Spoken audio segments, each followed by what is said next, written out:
Visibles à certains endroits, les rails du chemin de fer Congo-Océan sont en souffrance, surtout avec la baisse du trafic entre les villes de Brazzaville et Pointe-Noire.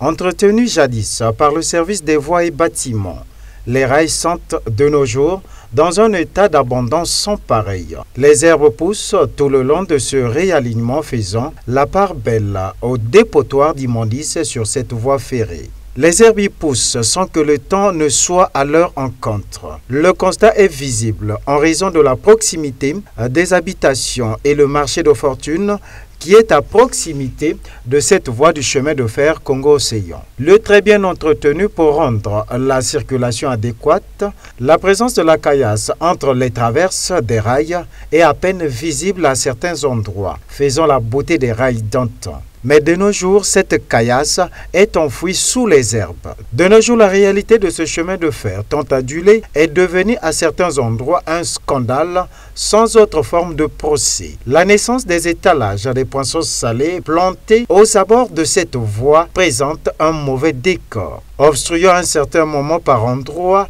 cette voie qui du moins offre encore de nos jours la voie au chemin de faire circuler ses locomotives. Toutefois, il s'y est de signifier que cette voie qui relie Brazzaville à Pointe-Noire pouvait être entretenue pour permettre aux populations qui vivent aux alentours pouvaient vivre dans la quiétude sans avoir des inquiétudes sur le réalignement et l'herbe qui y pousse et qui gagne du terrain.